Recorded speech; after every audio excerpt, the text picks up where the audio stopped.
My fellow Americans, I want to speak to you tonight about the troubling events of the past week. As I have said, the incursion of the U.S. Capitol struck at the very heart of our republic. It angered and appalled millions of Americans across the political spectrum. I want to be very clear. I unequivocally condemn the violence that we saw last week.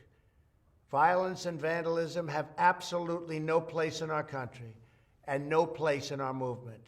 Making America great again has always been about defending the rule of law, supporting the men and women of law enforcement, and upholding our nation's most sacred traditions and values. Mob violence goes against everything I believe in and everything our movement stands for. No true supporter of mine could ever endorse political violence. No true supporter of mine could ever disrespect law enforcement or our great American flag. No true supporter of mine could ever threaten or harass their fellow Americans. If you do any of these things, you are not supporting our movement, you are attacking it, and you are attacking our country.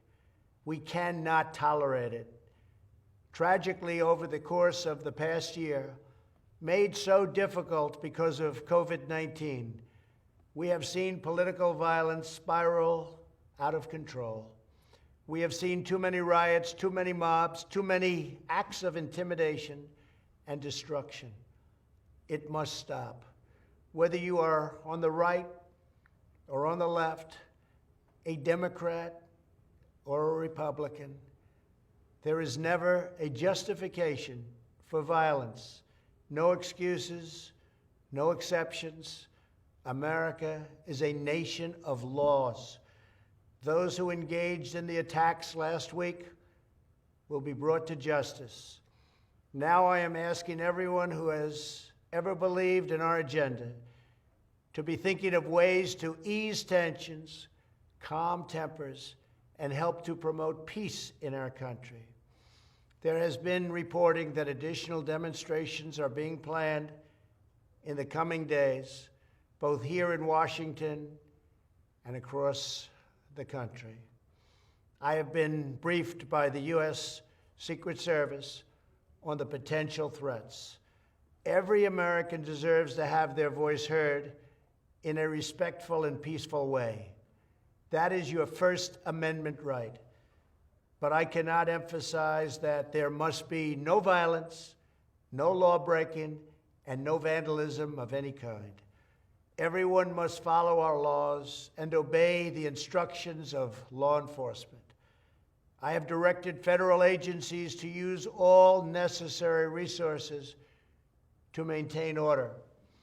In Washington, D.C., we are bringing in thousands of National Guard members to secure the city and ensure that a transition can occur safely and without incident.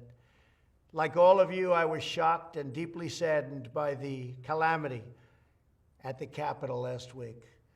I want to thank the hundreds of millions of incredible American citizens who have responded to this moment with calm, moderation, and grace. We will get through this challenge just like we always do. I also want to say a few words about the unprecedented assault on free speech we have seen in recent days. These are tense and difficult times. The efforts to censor, cancel, and blacklist our fellow citizens are wrong, and they are dangerous.